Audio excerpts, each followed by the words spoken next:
Sinué el egipcio, de Mika Baltari. Libro segundo. La casa de la vida. 1. En aquellos tiempos, los sacerdotes de Amón en Tebas se habían atribuido el derecho exclusivo de la enseñanza superior, y era imposible comenzar los estudios sin su consentimiento.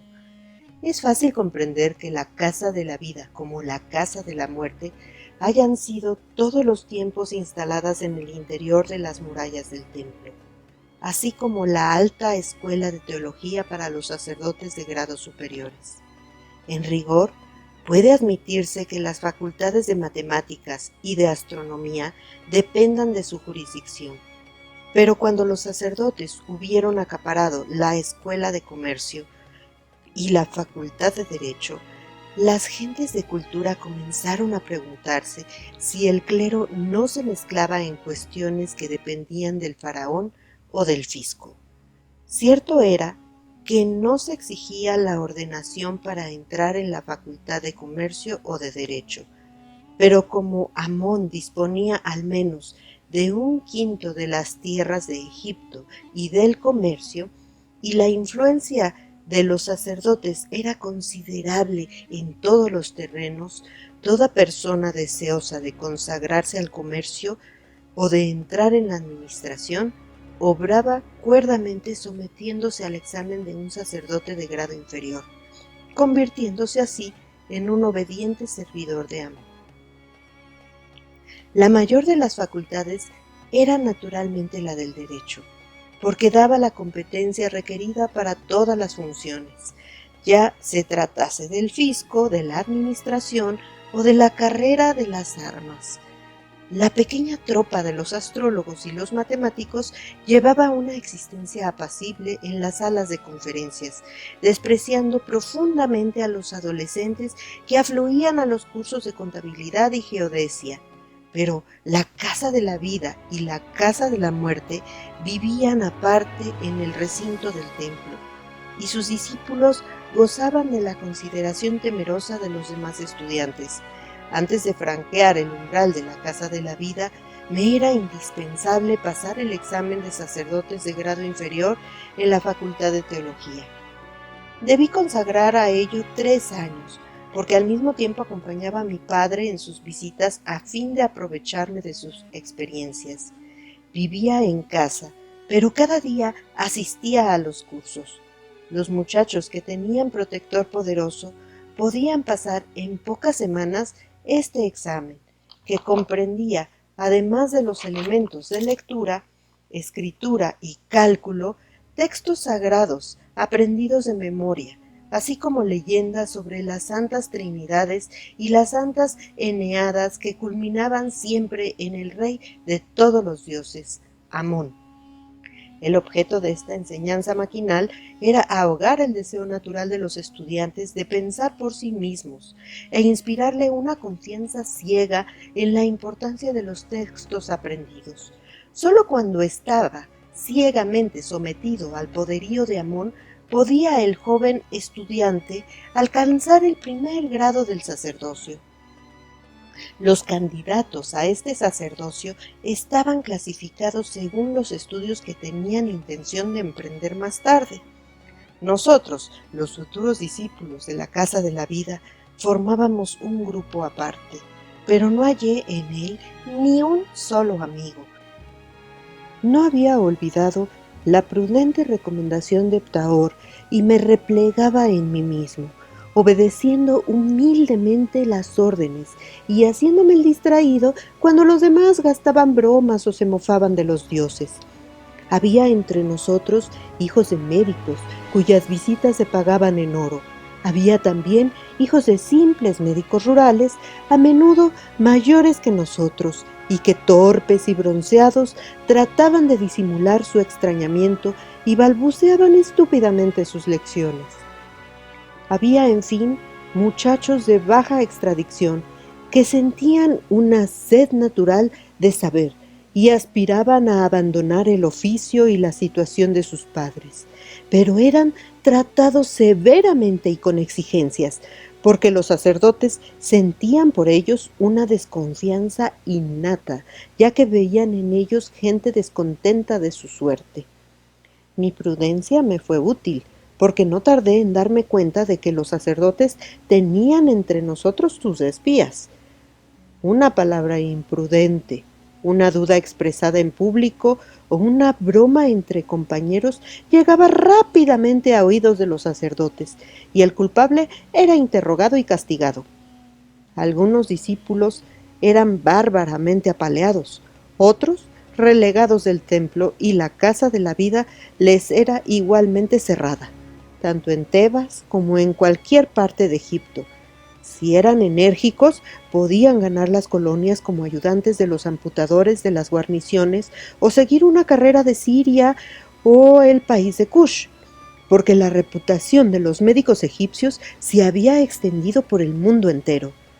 Pero la mayoría fracasaban a medio camino y se quedaban convertidos en vulgares escribas si habían conseguido saber leer y escribir. El hecho de saber ya leer y escribir me dio ventaja sobre muchos de mis condiscípulos de más edad que yo. Estaba ya a punto de entrar en la casa de la vida, pero mi ordenación se retrasaba y yo no tenía valor para preguntar las razones, porque hubieran visto en ella una rebelión contra Amón. Entretanto, perdía el tiempo escribiendo libros de los muertos que vendía en los patios. Me rebelaba en espíritu y me ponía melancólico. Muchos de mis camaradas, incluso los menos dotados, habían comenzado ya a estudiar en la casa de la vida, pero quizá, gracias a las enseñanzas de mi padre, tenía yo mejor preparación que ellos. Más tarde, comprendí que los sacerdotes de Amón habían tenido más cordura que yo, porque creían en mí, adivinaban mi rebelión y mis dudas, y de esta forma me ponían a prueba. Finalmente, me anunciaron que había llegado mi turno de ir a velar en el santuario. Durante una semana debía habitar en el interior del templo con prohibición de franquear el recinto. Debía purificarme y ayunar, y mi padre se apresuró a cortarme los cabellos y convocar a nuestros vecinos a fin de celebrar mi madurez.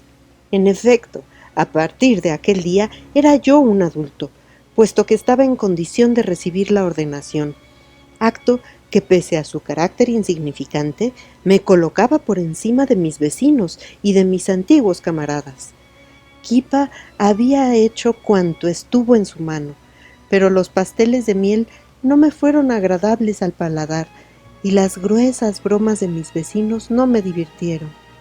Por la noche, después de la marcha de los invitados, mi melancolía ganó también a Semut y Kipa. Mi padre me informó del misterio de mi nacimiento. Kipa precisó algunos pormenores y yo conservaba la vista fija en mi cuna de cañas, suspendida en el techo, encima de la cama. Aquellas cañas, ennegrecidas y rotas, me destrozaban el corazón, porque no tenía ni padre ni madre. Estaba solo en la vida, bajo las estrellas de la inmensa ciudad. No era quizás más que un miserable extranjero. ¿Acaso mi nacimiento encerrase un infamante secreto? Con una herida en el corazón, entré en el templo con las ropas de iniciación preparadas con amor y solicitud por Kipa. 2. Éramos 25 candidatos a la iniciación. Después del baño en el estanque del templo, nos afeitaron la cabeza y nos dieron vestiduras groseras. Nuestro ordenador resultó ser un sacerdote muy poco concienzudo. Según la tradición, hubiera podido someternos a ceremonias humillantes. Pero había entre nosotros hijos de familia, así como hombres ya hechos, que habían pasado sus exámenes de derecho y querían entrar al servicio de Amón para asegurarse su porvenir. Tenían provisiones abundantes, ofrecían de beber al sacerdote, y algunos de ellos iban incluso a pasar la noche en las casas del lenocinio, porque para ellos la ordenación no tenía significado alguno. Yo velaba con el corazón herido y era presa de muy tristes pensamientos. Me contentaba con un trozo de pan y un vaso de agua, nuestra pitanza prescrita, y esperaba con una esperanza ansiosa lo que tenía que ocurrir, porque era todavía tan joven que hubiera querido creer de una manera indecible. Durante la ordenación se decía: Amón aparecía y hablaba con cada uno de los candidatos, y hubiera sentido un alivio inmenso si hubiese podido liberarme de mí mismo y penetrar el secreto de las cosas. En compañía de mi padre había visto la enfermedad y la muerte desde mi infancia, y mi mirada era más penetrante que la de los muchachos de mi edad. Para un médico no hay nada tan sagrado como la muerte, ante la cual tiene que inclinarse, decía mi padre. Por esto dudaba, y todo lo que había visto en el templo durante 3 años reforzaba mi incredulidad. Pero acaso detrás de la cortina, en la oscuridad de lo sacrosanto, me decía, se ocultaba un misterio que desconozco. ¿Acaso Amón se muestre a mí para apaciguar mi corazón? Tales eran mis pensamientos mientras erraba por el corredor destinado a los profanos, contemplando las santas imágenes coloreadas y leyendo las inscripciones sagradas que referían cómo los faraones habían ofrecido a Amón inmensas dádivas procedentes de su botín. Entonces fue cuando vi ante mí una mujer bellísima, vestida con un traje del más sutil lino, de manera que veía sus pechos y sus muslos a través de la tela. Era alta y delgada, sus labios, sus mejillas y sus cejas estaban pintadas, y me miraba con una curiosidad provocativa. «¿Cuál es tu nombre, bello muchacho?», me preguntó mirando con sus ojos verdes mi túnica gris que delataba que me preparaba para la ordenación. «Sinué», respondí yo confuso, sin osar levantar la vista. Pero era tan bella, y el aceite que corría por su frente olía tan bien, que esperaba que me pidiera que la guiase por el templo. «Sinué», dijo ella pensativa, «entonces ¿tienes miedo y huyes si se te confía un secreto?». Pensaba sin duda en la leyenda de Sinué, lo cual me irritaba, porque ya me había atormentado bastante en la escuela con la leyenda de Sinué. Por esto me erguí y la miré cara a cara, pero su mirada era tan extraña, tan curiosa y brillante, que sentía mis mejillas sonrojarse y un fuego extraño devoró mi cuerpo. ¿Por qué tendría miedo? Un futuro médico no teme a nada. «Ah», dijo ella sonriendo, «el polluelo pía antes de haber roto el cascarón. ¿Tienes entre tus camaradas un muchacho llamado Metúfer? Es hijo del constructor real». Este Metúfer era el camarada que había ofrecido vino al sacerdote, dándole además un brazalete de oro. Me sentí desagradablemente sorprendido, pero me ofrecí para ir a buscarle. Me decía que quizá era una hermana suya o un pariente. Esta idea me tranquilizó y la miré sonriendo.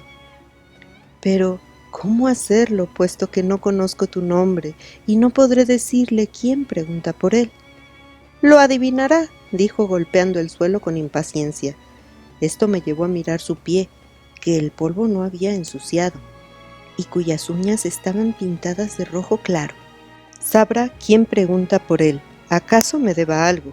Quizá mi marido esté de viaje y espere a Metúfer para consolarme en mi dolor». Mi corazón se angustió nuevamente al pensar que era casada, pero respondí valientemente: «Bien, bella desconocida, voy a buscarlo. Le diré que una mujer más joven y más bella que la diosa de la luna pregunta por él. Así sabrá enseguida quién eres, pues el que te ha visto una vez no puede olvidarte jamás». Asustado de mi osadía, di la vuelta, pero ella me sujetó del brazo, diciéndome con aire meditativo: «Mucha prisa tienes». Espera, tenemos todavía muchas cosas que decirnos. De nuevo fijó sus ojos en mí y mi corazón saltó de dentro de mi pecho. Después tendió su brazo cargado de brazaletes y sortijas y me acarició la cabeza. ¿Esta bella cabeza no tiene frío ahora que no lleva ya sus bucles? E inmediatamente añadió: ¿me has dicho la verdad? ¿Me encuentras realmente bella? Mírame mejor. La miré y vi que sus vestidos eran de lino real. Era bella a mis ojos, más bella que todas las mujeres que había visto hasta entonces, y no hacía nada por ocultar su beldad. La miraba y sentía cicatrizarse la herida de mi corazón. Olvidaba a Amón y la casa de la vida. Su presencia quemaba mi cuerpo como el fuego. No contestas, dijo ella tristemente. No tienes necesidad de contestar, porque seguramente me encuentras vieja y fea, incapaz de regocijar tus bellos ojos. Ve pues a buscar a Metúfer, y así quedarás libre de mí. Pero yo no me alejé, ni sabía qué decir. A pesar de que comprendía que se estaba burlando de mí, reinaba la oscuridad entre las gigantescas columnas del templo. El resplandor de la piedra arquitectónica brillaba en sus ojos y nadie podía vernos. ¿Acaso no sea necesario que vayas a buscarle?, me dijo sonriendo. Si gozas y te places con mi compañía, me basta, porque no tengo a nadie con quien divertirme.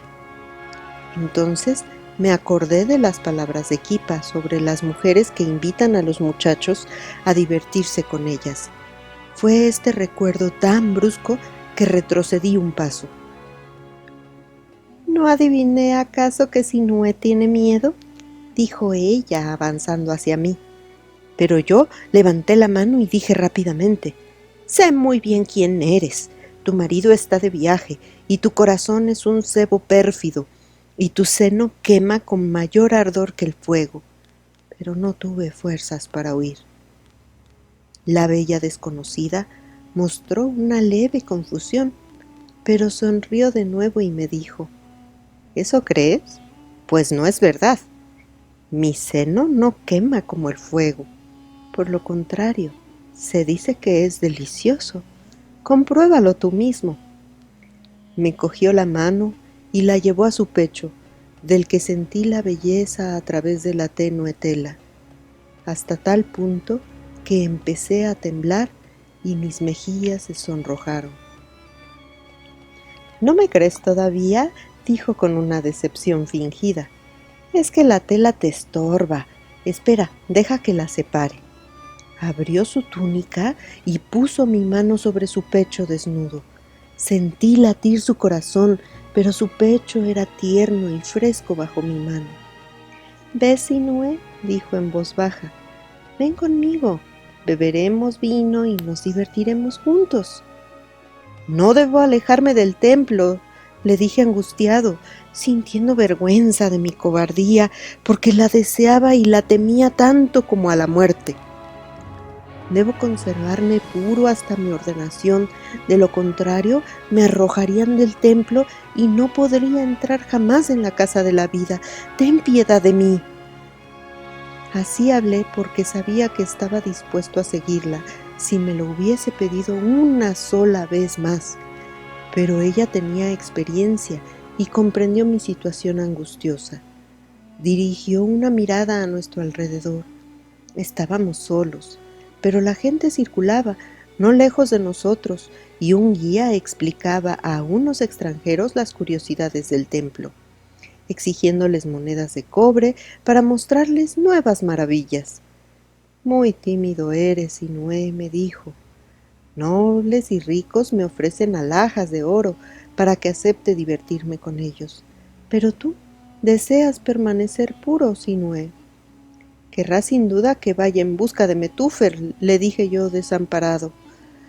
Sabía que Metúfer no vacilaría en abandonar el templo toda la noche, pese a que fuera su turno de vela.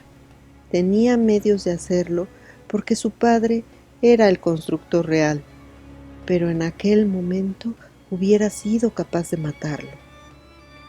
Quizá no deseo ya que llames a Metúfer, dijo con una expresión de malicia en los ojos. Quizá también desee que nos separemos como buenos amigos. Por eso te diré mi nombre, que es Nefer, Nefer, Nefer. Se me juzga tan bella que nadie, después de haber pronunciado mi nombre, puede evitar repetirlo 2 o 3 veces. También es costumbre que al separarse los amigos cambien regalos para no olvidarse mutuamente. Por eso te pido un regalo. Así conocí de nuevo mi pobreza, porque no tenía nada que darle, ni siquiera un modesto brazalete de cobre, que, por otra parte, no hubiera osado ofrecerle. Sentía tanta vergüenza de mí mismo que bajé la cabeza sin decir nada. Pues bien, dame algo que caliente mi corazón, dijo ella, levantando con su dedo mi barbilla y aproximando su rostro al mío. Cuando comprendí lo que deseaba, toqué con mis labios sus labios tiernos.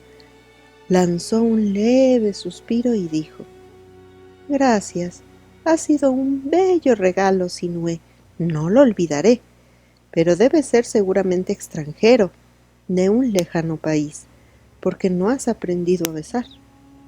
¿Cómo es posible que las cortesanas de Tebas no te hayan enseñado todavía este arte, pese a que tu cabello está cortado ya? Se quitó una sortija del pulgar, una sortija de plata y oro con una piedra verde sin grabar, y me la puso en un dedo. También yo debo hacerte un regalo para que no me olvides, Sinué, dijo.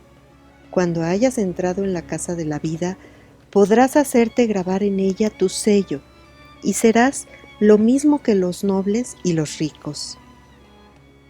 Pero recuerda que la piedra es verde porque mi nombre es Nefer, Nefer, Nefer, y porque me han dicho que mis ojos son verdes como el Nilo bajo los rayos del sol. No puedo aceptar tu sortija, Nefer, Nefer, Nefer, y la repetición de este nombre me causó un goce indecible. Pero no te olvidaré. ¡Qué tontería!, dijo ella. Guarda la sortija, puesto que yo lo quiero. Guárdala a causa de mi capricho, porque sé que me traerá algún día un gran interés.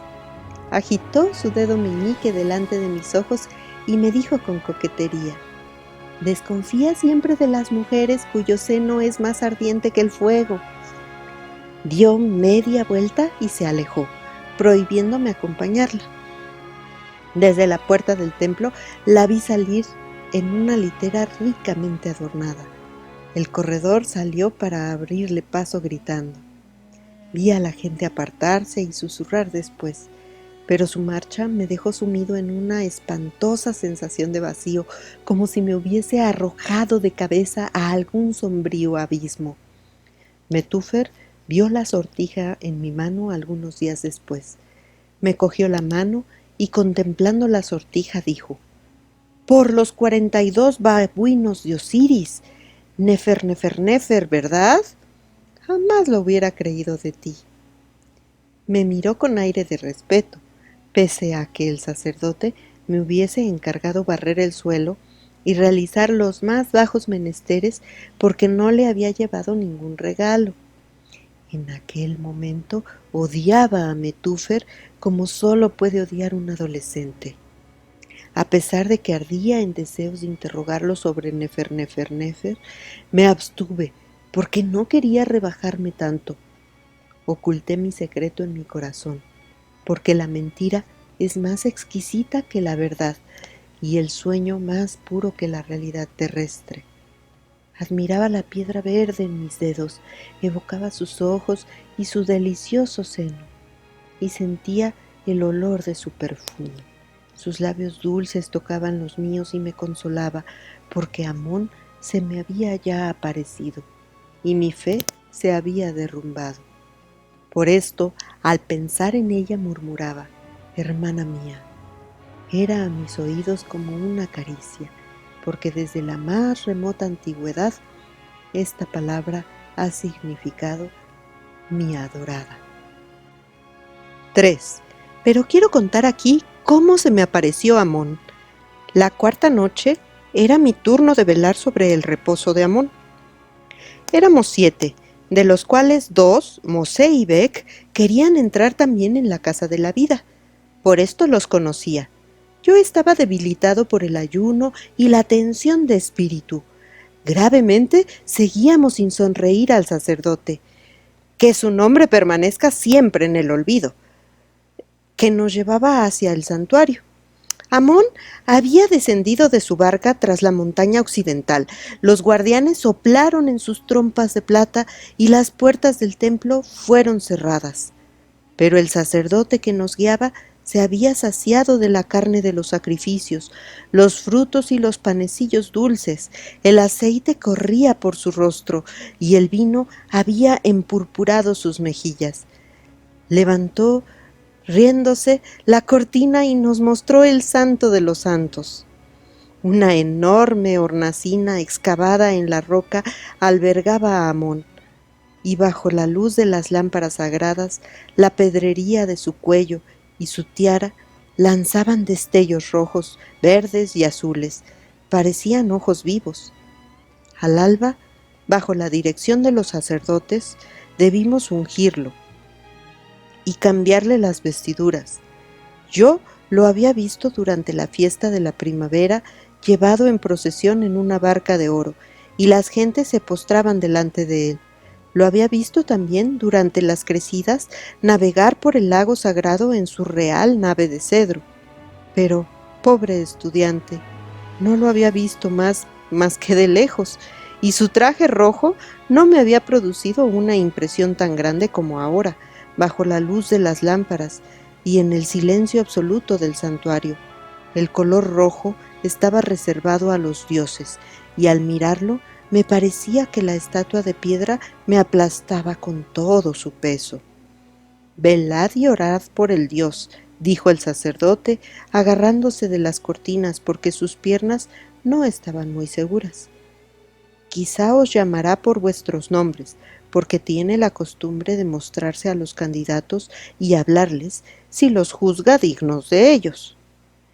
Hizo rápidamente con la mano los signos sagrados, murmurando los nombres divinos de Amón, y dejó caer la cortina sin hacer tan solo una reverencia ni poner sus manos a la altura de las rodillas. Salió dejándonos solos en el atrio sombrío, cuyas losas helaban nuestros pies desnudos. Después de su marcha, Mosé sacó una lámpara y Amós penetró sin embarazo alguno en el santuario y usó el fuego de Amón para encenderla. «Sería una locura permanecer en la oscuridad», dijo Mosé, y nos sentimos más tranquilos, aunque algo intimidados. Mosé tenía pan y carne. Mata y Nefru comenzaron a jugar a los dados, gritando con una voz aguda que resonaba en todo el templo. Después de haber comido, Mosé se envolvió en sus vestiduras y se tendió en el suelo, lanzando maldiciones contra la dureza de las losas. Sinúfer y Nefru no tardaron en seguir su ejemplo. Yo era joven y velaba, a pesar de saber que Metúfer había regalado al sacerdote una jarra de vino, invitándolo a su habitación con otros 2 hijos de buena familia, de manera que no podía venir a sorprendernos. Velaba pese a saber, por haber oído decir que todos los candidatos comían, jugaban o dormían. Mata comenzó a hablar del templo de Sekhmet, de cabeza de leona, donde la hija celeste de Amón se aparecía a los rayos guerreros y los besaba. Este templo estaba situado detrás del de Amón, pero no gozaba ya del favor del pueblo. Hacía décadas que el faraón no había vuelto a él, y la hierba crecía por entre las grandes losas del patio. Pero Mata decía que no tendría ningún inconveniente en velar allá y besar la desnudez de la diosa. Y Nefru lanzaba los dados y bostezaba, y lamentaba no haber tenido la idea de proveerse de vino. Después los 2 se acostaron, y pronto yo fui el único en velar. La noche fue larga y mientras los demás dormían, una profunda piedad se apoderó de mí, porque era todavía joven y me decía que había permanecido puro y observado todos los ritos, a fin de que Amón se me apareciera. Repetía sus nombres sagrados y aguzaba el oído al menor ruido, poniendo en tensión mis sentidos. Pero el templo permanecía vacío y frío. Hacia el alba, la cortina del santuario se movió un poco, pero eso fue todo. Cuando la luz del día entró en el templo, apagué la luz, preso de una decepción indecible, y desperté a mis compañeros. Los soldados hicieron sonar sus trompetas, los guardianes fueron relevados en las murallas, y un murmullo distinto procedente de los patios llegó hasta mí, como la resaca de las olas lejanas bajo el viento. Así nos dimos cuenta de que el trabajo cotidiano del templo había comenzado. El sacerdote vino por fin con grandes prisas, seguido con gran sorpresa mía de Metúfer. Los dos apestaban a vino, iban cogidos del brazo, y el sacerdote balanceaba las llaves de los cofres en su mano y repetía, ayudado por Metúfer, las palabras sagradas antes de saludarnos. Candidatos Mata, Mosé, Bec, Sinúfer, Nefru, Amosé y Sinué, ¿habéis velado y orado como está prescrito para merecer vuestra iniciación?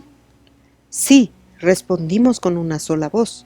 ¿Se os ha aparecido Amón según su promesa?, prosiguió el sacerdote mirándonos con sus ojos cansados.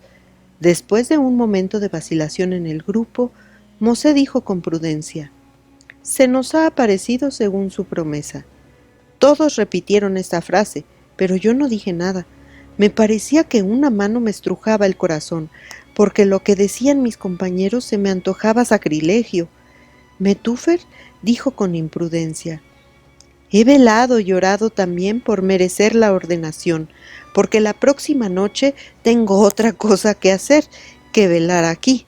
Amón se me ha aparecido, como puede testimoniarlo el sacerdote, en forma de gruesa jarra que me ha confiado una serie de secretos que no puedo revelarlos, pero sus palabras eran en mi boca dulces como el vino, de forma que he tenido sed de beberlas hasta el nuevo día. Armándose de valor, Mosé dijo: a mí se me ha aparecido bajo la forma de su Horus.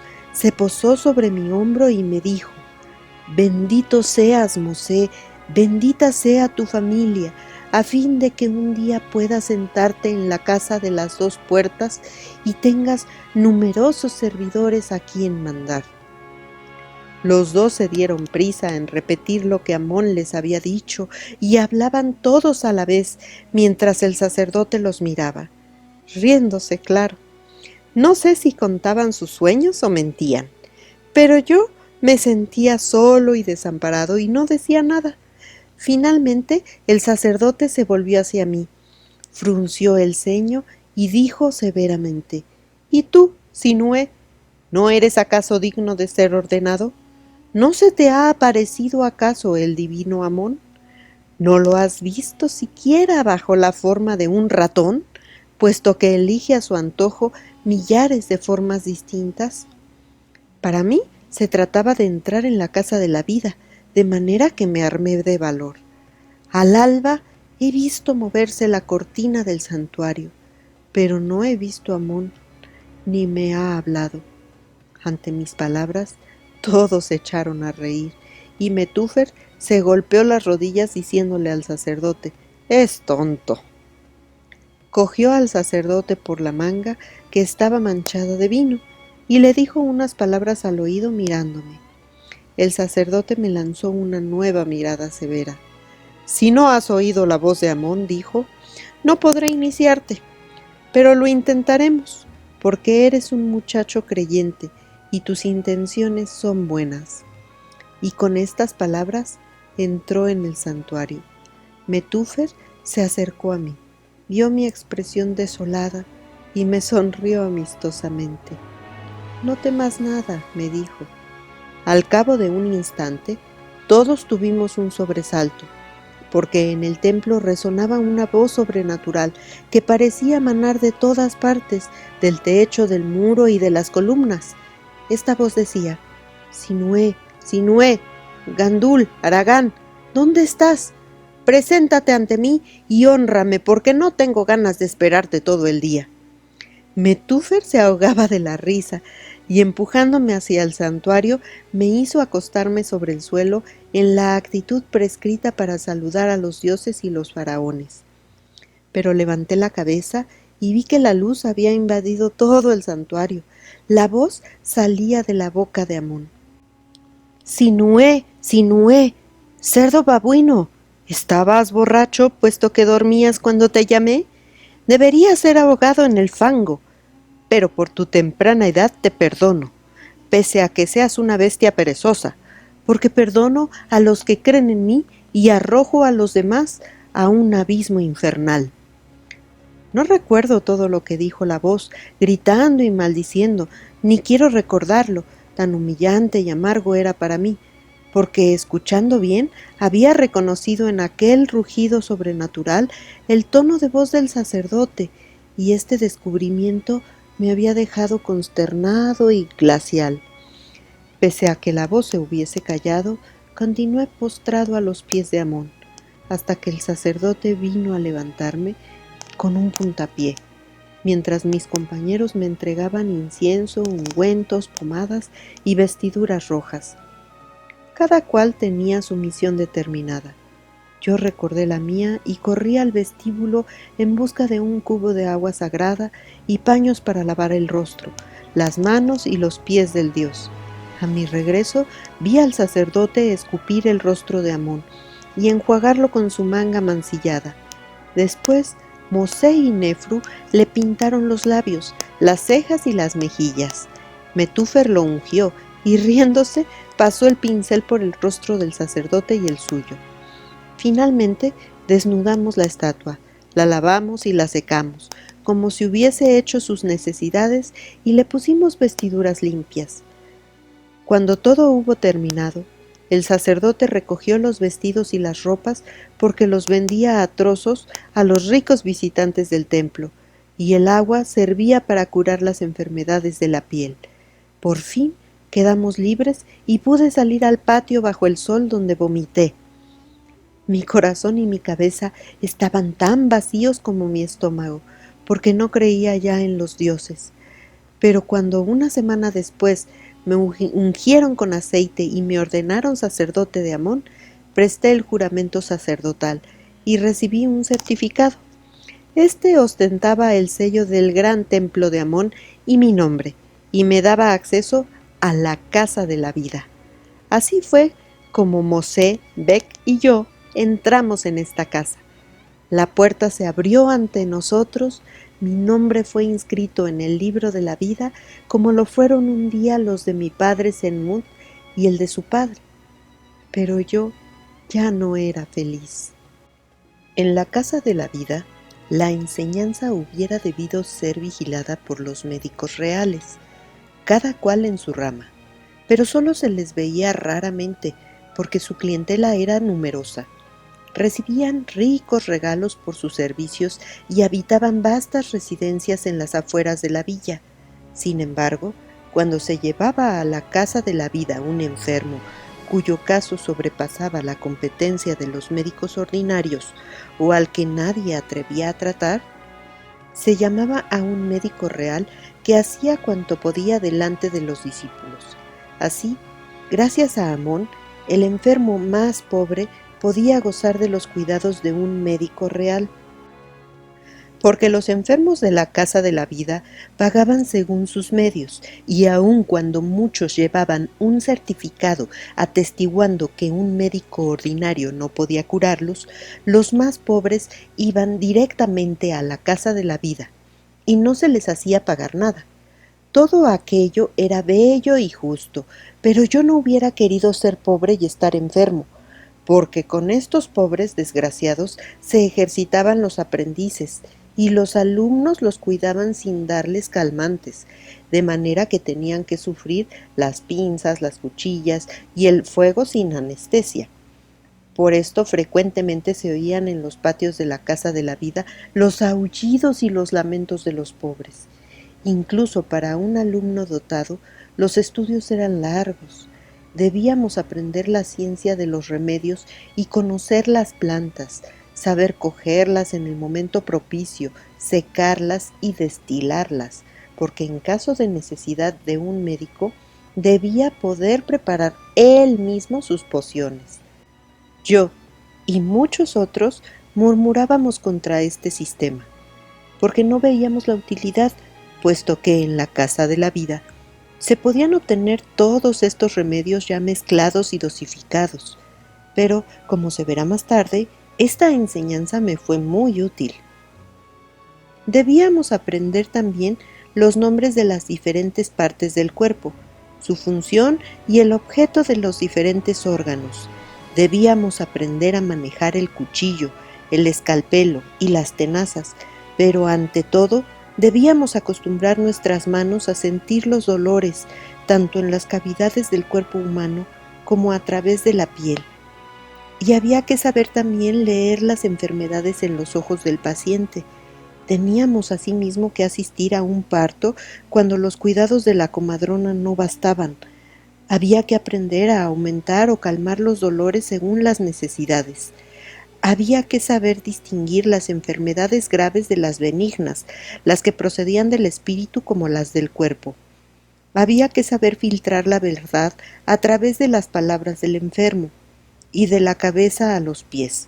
Saber hacer las preguntas necesarias para obtener una imagen clara de la enfermedad. Era, pues, comprensible que cuanto más avanzaba en mis estudios, más sintiese la insuficiencia de mi saber.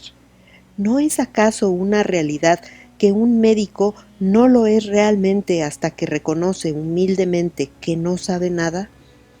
Pero no hay que decirlo a los profanos, porque lo que importa ante todo es que un enfermo tenga confianza en su médico y en su habilidad. Es el fundamento de toda curación sobre el cual hay que edificar. Por esto, un médico no debe equivocarse nunca, porque un médico falible pierde su reputación y disminuye la de sus colegas. Por esto ocurre que en las casas de los ricos, cuando después de un primer médico se llama a un segundo y a un tercero para examinar un caso difícil, los colegas prefieren enterrar el error del primero antes que revelarlo con gran prejuicio del cuerpo médico. Por esto se dice que los médicos entierran juntos a sus enfermos. Pero en aquel tiempo yo no sabía nada de esto y entré en la Casa de la Vida con la respetuosa convicción de que iba a descubrir toda la sabiduría terrestre. Las primeras semanas fueron duras, porque el discípulo joven es el servidor de los antiguos y no hay criado subalterno que no le sea superior. Ante todo, el alumno debe aprender la limpieza y no hay tarea repugnante que no se le confíe, de manera que se siente enfermo de asco hasta el momento en que se endurece. Pero no tarda en saber que un cuchillo no está limpio hasta que ha sido purificado por el fuego, y una tela hervida en agua de sosa. Sin embargo, todo cuanto hace referencia al arte de la medicina está escrito en los libros, de manera que no me detendré más sobre ello. Como desquite, quiero hablar de lo que he visto y sobre lo que los demás no han escrito. Después de una larga estancia, vino el día en que me dieron una blusa blanca después de las purificaciones rituales y pude aprender en las salas de visita a arrancar dientes a los hombres fuertes, curar las heridas y entablillar miembros fracturados. Todo aquello no era nuevo para mí, y gracias a las enseñanzas de mi padre hice rápidos progresos y llegué a ser pronto el jefe de mis camaradas. Algunas veces recibía regalos y un día hice grabar mi nombre sobre la piedra verde que Nefer me había dado, a fin de poder estampar mi nombre sobre mis recetas. Abordé tareas cada vez más difíciles y pude velar en las salas donde reposaban los incurables, seguir los cuidados y las operaciones de los médicos célebres que eran capaces de salvar un enfermo de cada 10.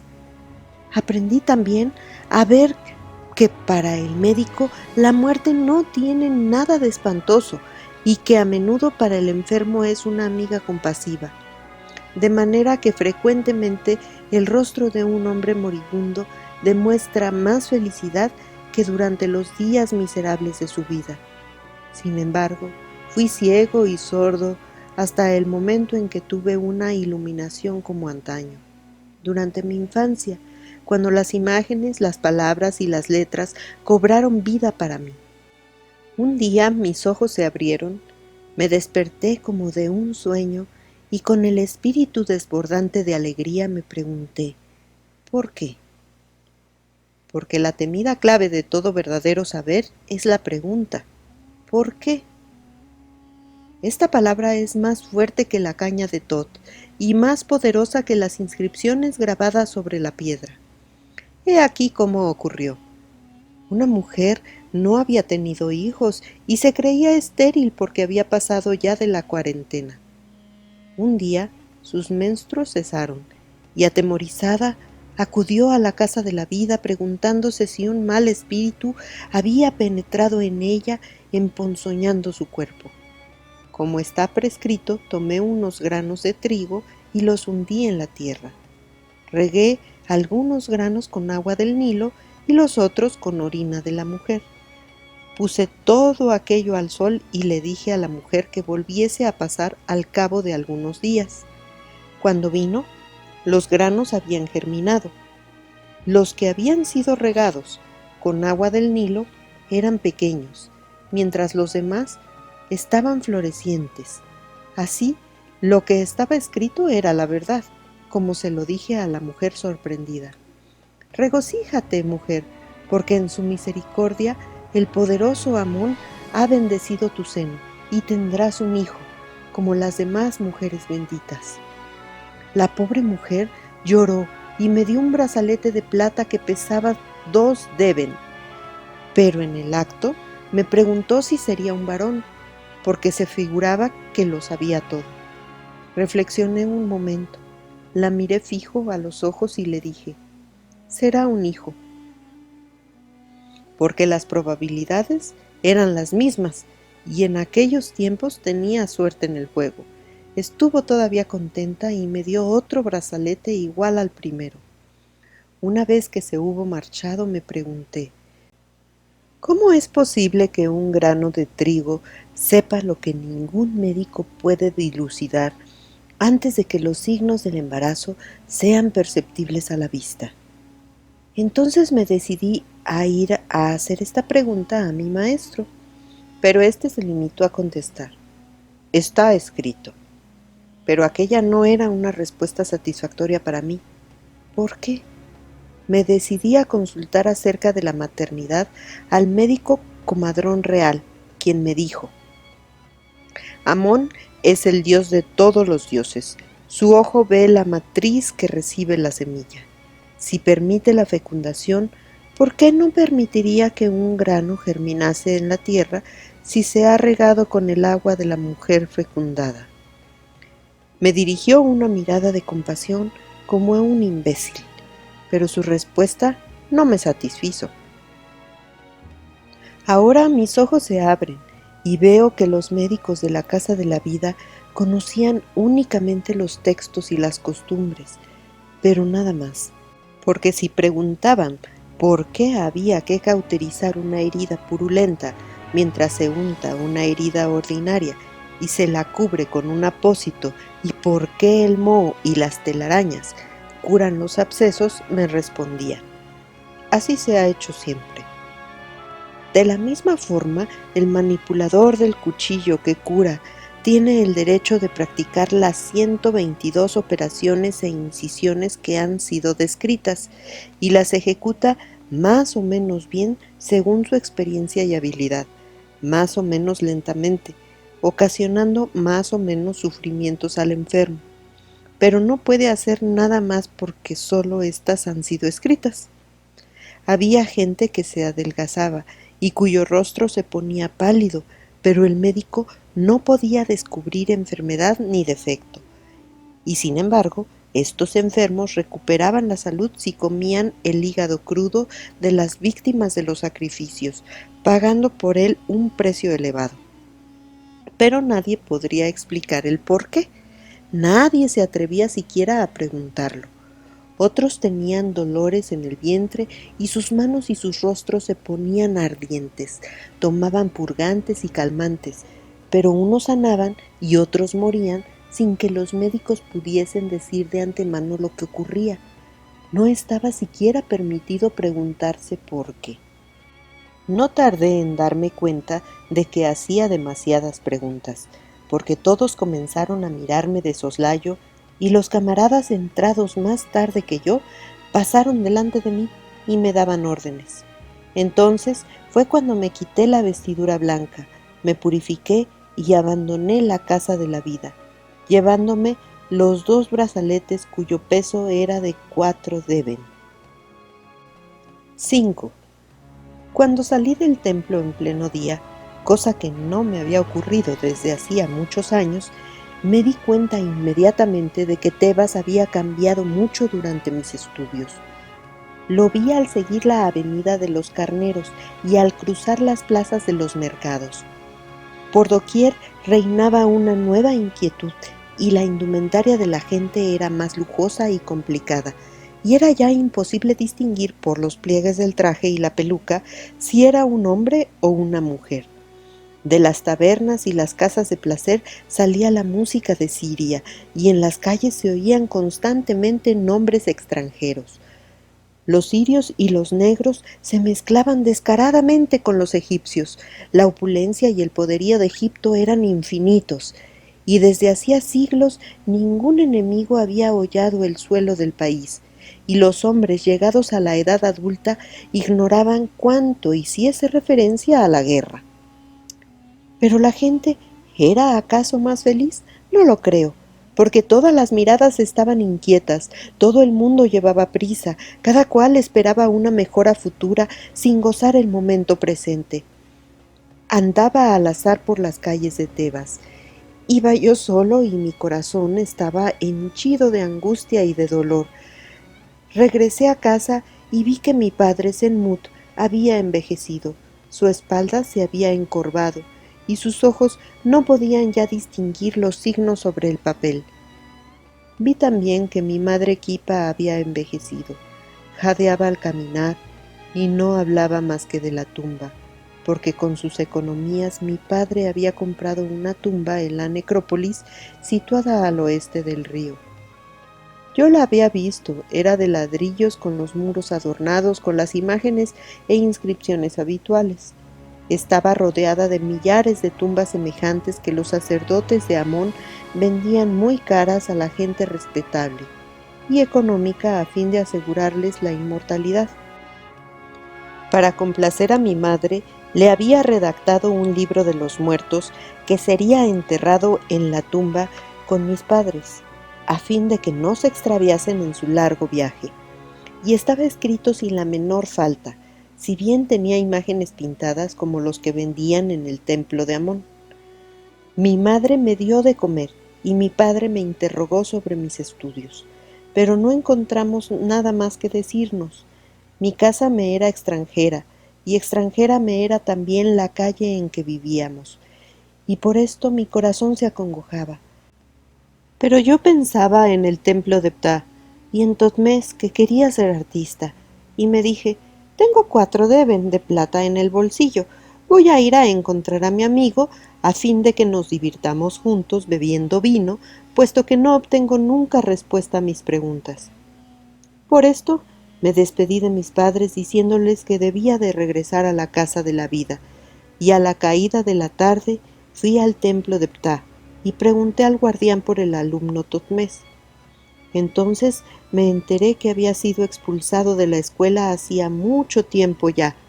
Los alumnos a quienes me había dirigido y que tenían las manos manchadas de grasa escupían en el suelo al pronunciar su nombre. Pero uno de ellos me habló. Si buscas a Totmés, lo hallarás en una taberna o una casa de lenocinio. Otro añadió, si oyes a alguien que blasfeme de los dioses, Totmés no estará lejos de allá. Y un tercero dijo: encontrarás a tu amigo Totmés por todas partes donde se riña y se hiera.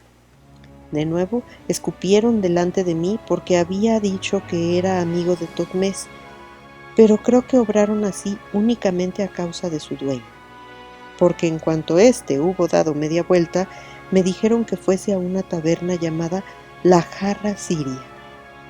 Descubrí este antro en el límite del barrio de los pobres y el de los grandes, y su puerta estaba adornada con inscripciones de alabanzas de las viñas de Amón y del vino del puerto. En el interior, las paredes estaban cubiertas de pinturas alegres en las que los babuinos acariciaban a las bailarinas y las cabras tocaban la flauta. En el suelo los artistas sentados dibujaban con ardor y un anciano contemplaba su copa vacía delante de él. «Sinué por el torno del alfarero», gritó alguien que se levantó a saludarme alzando la mano en signo de gran amistad. Reconocí a Totmés, pese a que sus ropas estuviesen sucias y desgarradas. Tenía los ojos inyectados en sangre y un chichón en la frente. Había adelgazado y envejecido, y la comisura de sus labios estaba arrugada, pese a que fuese joven todavía, pero en sus ojos había todavía algo atractivo y ardiente cuando me miraba. Inclinó su cabeza hacia mí hasta que nuestras mejillas se tocaron. Así reconocí que seguíamos siendo amigos. «Mi corazón está henchido de dolor y todo es vanidad», le dije. «Por esto te he buscado, a fin de que regocijásemos juntos nuestros corazones con el vino, porque nadie me responde cuando pregunto ¿por qué?». Pero Totmés levantó su escasa vestidura para demostrarme que no tenía con qué comprar vino. «Llevo en mis muñecas 4 deben de plata», dije con orgullo. Pero Totmés mostró mi cabeza afeitada que delataba que era un sacerdote de primer grado. Era lo único de que podía envanecerme, y sentí despecho por no haberme dejado crecer mis cabellos. Por esto le dije con impaciencia: «Soy médico y no sacerdote.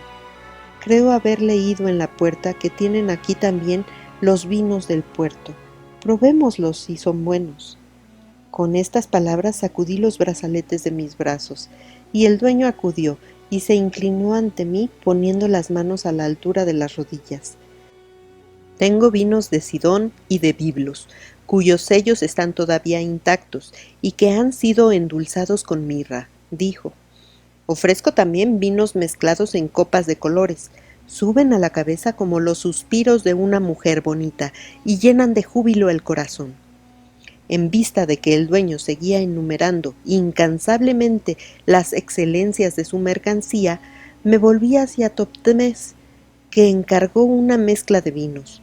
Un esclavo vino a echarnos agua sobre las manos y nos dejó un plato de granos de loto asados sobre una mesita baja que puso delante de nosotros. El dueño depositó sobre ellas las copas. Totmés vertió una gota de vino por el suelo, exclamando: «Por el divino alfarero, que el diablo se lleve a la Escuela de Bellas Artes y todos sus maestros». Entonces mencionó los nombres de los que más detestaba, y yo seguí su ejemplo. «En nombre de Amón», dije, «que su barca se hunda eternamente, que la panza de su sacerdote se reviente y que la peste roa a los ignorantes maestros de la casa de la vida».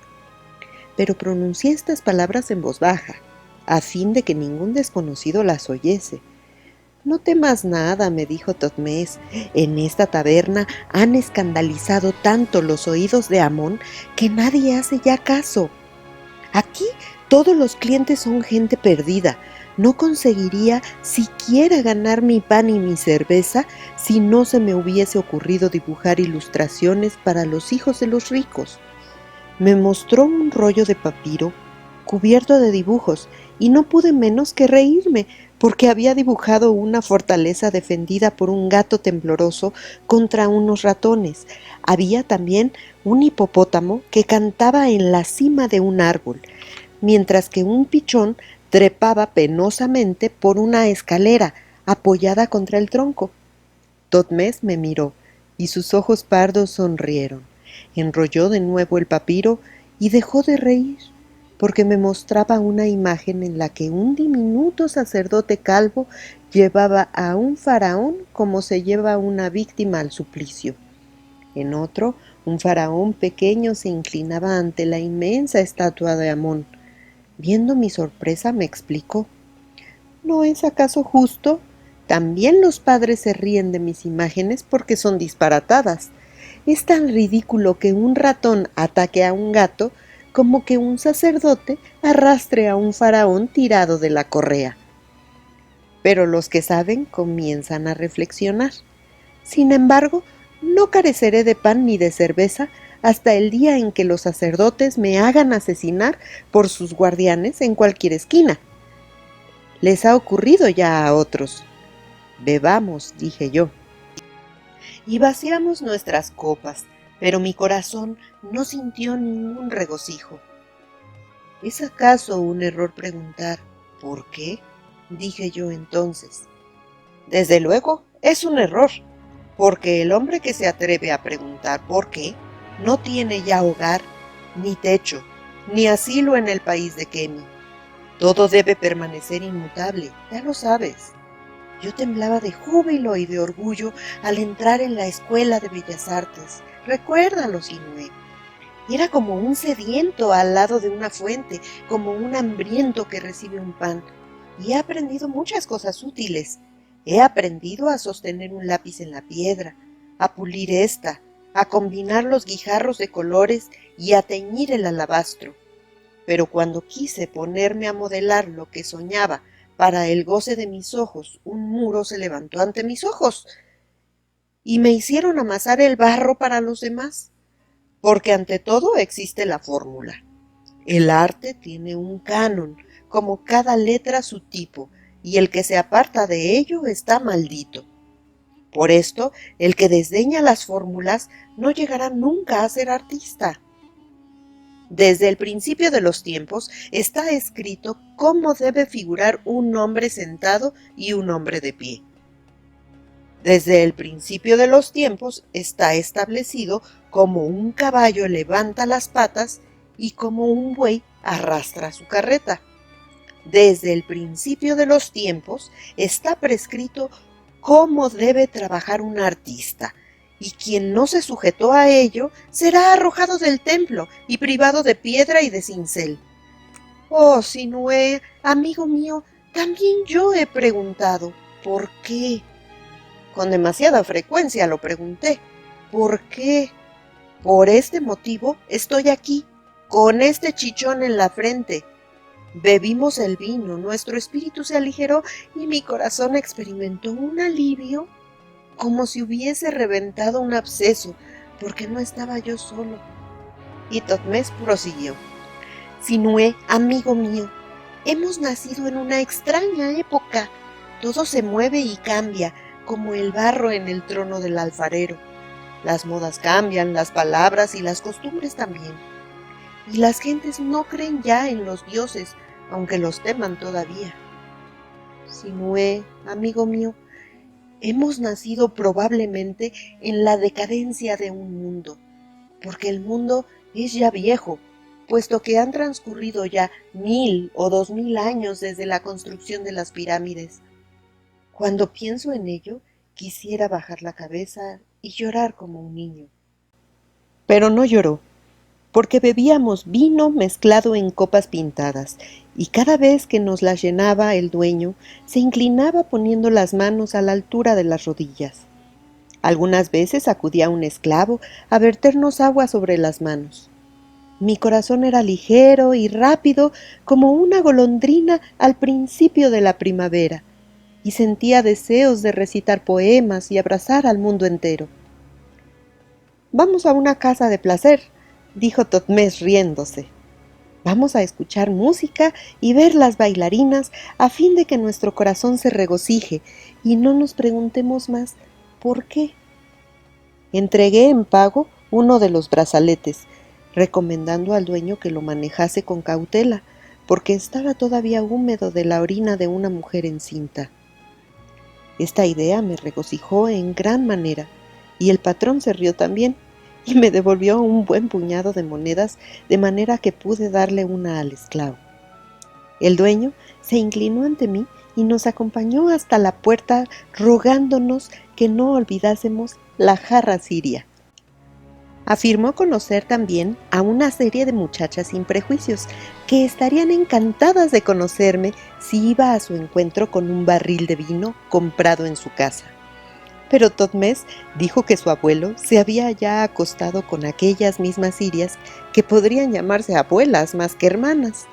Tal era nuestro buen humor después de haber bebido. Rondamos por las calles, la noche había llegado y aprendí a conocer bien Tebas, donde no había nunca una noche, porque los barrios de placer estaban tan iluminados de día como de noche. Delante de las casas de placer ardían las antorchas y las lámparas brillaban en las esquinas sobre unas columnas. Los esclavos llevaban las literas y los gritos de los portadores se mezclaban a la música y al escándalo de los borrachos en los lupanares. Pasamos delante de la taberna de Kush, en la que unos negros golpeaban con los puños unas masas de madera, unos tambores cuyo sordo redoble se propagaba a lo lejos.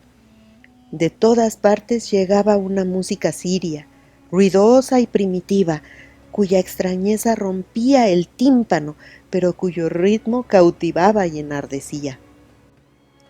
Yo no había puesto todavía los pies en una casa de placer, y estaba un poco intimidado, pero Totmés me llevó a una llamada El Gato y la Uva. Era un local pequeño y limpio. Nos instalamos sobre unas alfombras blandas. La iluminación era de un amarillo suave y unas muchachas muy bonitas con las manos teñidas de rojo llevaban el compás de las flautas e instrumentos de cuerda. Al final del número vinieron a sentarse a nuestro lado pidiéndonos vino, porque sus gargantas estaban secas como la paja. La música volvió a empezar y dos mujeres desnudas ejecutaron una danza complicada que seguí con el mayor interés. Como médico, estaba ya acostumbrado a ver mujeres desnudas, pero sus pechos no saltaban, ni sus vientres y sus nalgas se estremecían con tanta seducción. La música me puso de nuevo melancólico, sin que supiese por qué. Una linda muchacha puso su mano sobre la mía y se apoyó en mí, diciéndome que tenía ojos de sabio. Sus ojos no eran verdes como el agua del Nilo bajo el sol estival, y sus vestiduras no eran de lino puro, pese a que descubriese su pecho. Por esto bebí vino sin el menor deseo de llamarla hermana, ni pedirle que se divirtiese conmigo. El último recuerdo de este lugar es el puntapié que me dio un negro en las nalgas y el chichón que me hice al caerme en la calle. Me había ocurrido lo que me predijo mi madre Kipa. Yacía en el arroyo, sin una pieza de cobre en mi bolsillo, mis vestiduras laceradas. Totmés me levantó y me condujo al embarcadero, donde pude apagar mi sed con el agua del Nilo y lavarme el rostro y las manos. Aquella mañana entré en la casa de la vida con los ojos hinchados, un chichón doloroso en la cabeza y sin el menor deseo de preguntar por qué. Estaba de vigilancia en la sección de los enfermos del oído y fui rápidamente a cambiarme, pero mi maestro se cruzó conmigo en los corredores y me dirigió una mercurial que me sabía de memoria por haberla leído en los libros. ¿Qué va a hacer de ti que te pasas las noches recorriendo lugares de mala nota y bebiendo sin medida? ¿Qué va a hacer de ti que frecuentas las casas del lenocinio y asustas a las gentes? ¿Qué va a hacer de ti que produces heridas y huyes ante los guardias? Habiendo así cumplido con su deber, sonrió de satisfacción y llevándome a su estancia, me ofreció una bebida destinada a purgarme. Me sentí mejor y comprendí que las casas de placer y el vino estaban autorizados a los alumnos de la casa de la vida, pero que debía renunciar a preguntar ¿por qué? 6. Así fue como la pasión de Tebas se infiltró en mi sangre y comencé a preferir la noche al día, la luz temblorosa de las antorchas al sol. La música siria a los gemidos de los enfermos y los murmullos de las bellas meretrices a los enigmas de los textos amarillentos. Nadie tenía nada que decir con tal de que mi trabajo no sufriese por ello, que saliese bien de mis exámenes y no perdiese mi habilidad manual. Estaba tolerado a los iniciados, porque eran pocos los estudiantes que tenían medios para fundar un hogar durante sus estudios. Por esto mis maestros me dieron a entender que hacía bien en distraerme y buscar el regocijo de mi cuerpo. Pero no había tocado todavía ninguna mujer, a pesar de que sabía ya que el seno femenino no quema como el fuego. La época era inquieta y el gran faraón estaba enfermo. Vi su rostro demacrado cuando lo llevaron al templo para la fiesta de otoño, cubierto de oro y pedrería, inmóvil como una imagen, con la cabeza cubierta bajo el peso de la doble corona. Sufría y los médicos eran incapaces de curarlo, tanto que la gente decía que su tiempo había pasado y que en breve el heredero lo sucedería en el trono. Y no obstante, este príncipe era un muchacho de mi edad. En el templo de Amón, los sacrificios y las plegarias se sucedían, pero Amón era incapaz de ayudar a su divino hijo, pese a que el faraón Amenhotep le hubiera elevado el templo más majestuoso de todos los tiempos. Se decía que el rey estaba enojado con los dioses de Egipto y que había mandado un emisario a su suegro, el rey de Mitanni, implorando el auxilio de la milagrosa Ishtar de Nínive, lo cual era para Amón una tal afrenta que no se hablaba de ello más que en voz baja en todo el territorio del templo y en la casa de la vida.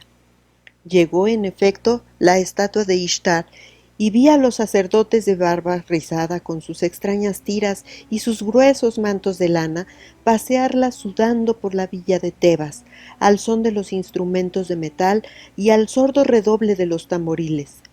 Pero ni aun los dioses extranjeros pudieron, con gran júbilo de los sacerdotes, curar al faraón. En el momento en que empezó la crecida, el trepanador real fue llamado a palacio. Durante mi estancia en la casa de la vida, no había visto más que una sola vez a Ptaor, porque las trepanaciones son raras y no estaba lo suficientemente versado para seguir de cerca las operaciones y los cuidados de los especialistas.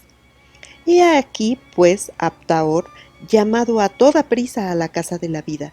Se purificó cuidadosamente y tuve buen cuidado de hallarme cerca de él. Era calvo. Su rostro estaba arrugado, sus mejillas pendían lacias y tristes a cada lado de su boca de viejo descontento. Me reconoció y sonriendo me dijo: «¿Eres tú, Sinué? ¿Estás verdaderamente tan aversado, hijo de Senmut?». Me tendió una caja negra donde guardaba sus instrumentos y me ordenó que lo acompañase. Era para mí un honor inmerecido que incluso un médico real hubiera podido envidiarme, y me di cuenta de ello. «Tengo que probar la seguridad de mis manos», dijo Ptaor. «Empezaremos trepanando por aquí 2 cráneos a fin de ver cómo lo hago».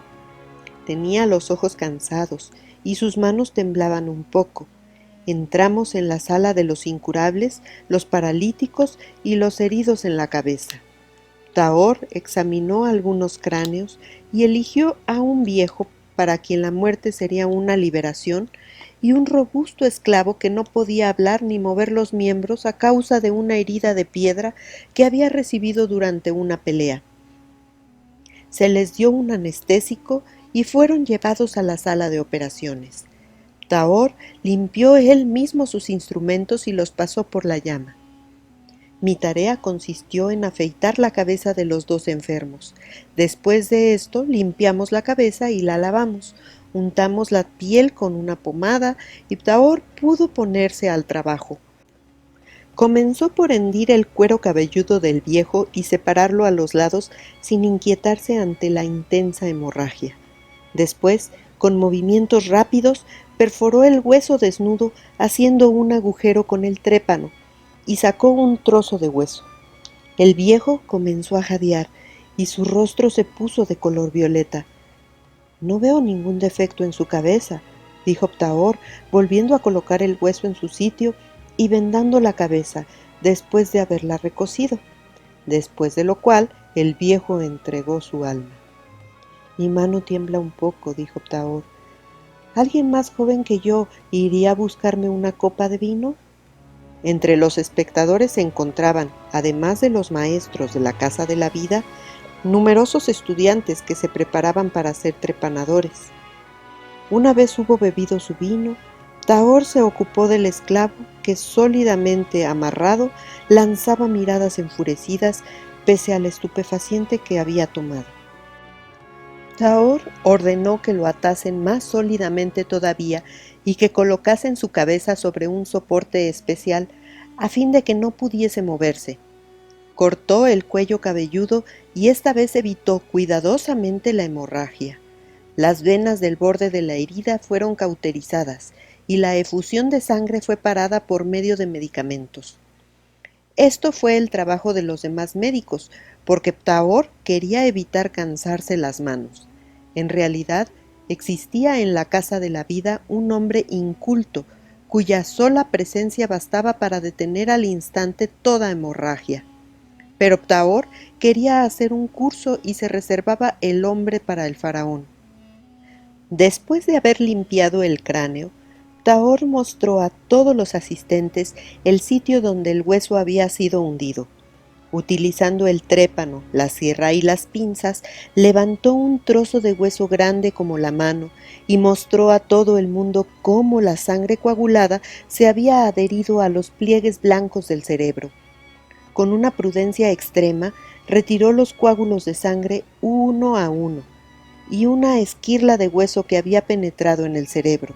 La operación fue bastante larga, de manera que cada estudiante tuvo tiempo de mirar bien y grabar en su memoria el aspecto exterior de un cerebro vivo.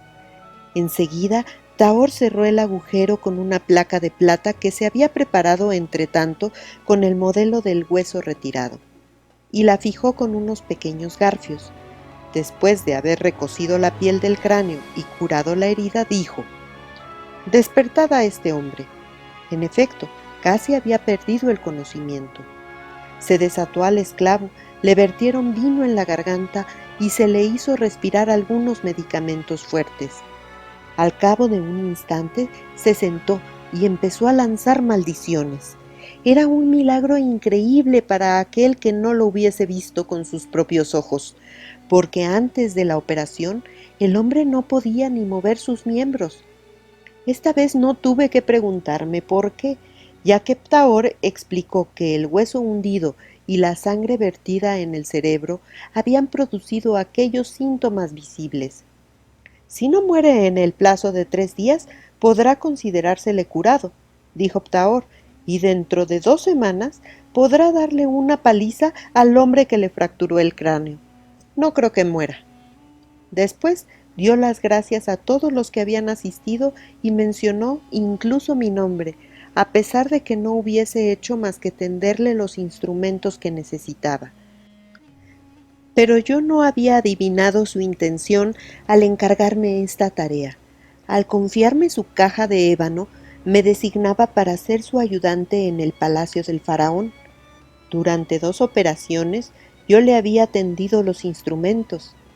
Era, por consiguiente, un especialista que le haría mucho más servicio que cualquiera de los médicos reales al asistirlo en una trepanación. Por esto mi sorpresa fue grande cuando me dijo: «Bien, henos ya dispuestos a trepanar el cráneo real. ¿No es verdad, Sinué?». Y así fue como con mi simple blusa de médico tuve el honor de subir al lado de Ptaor en la litera real.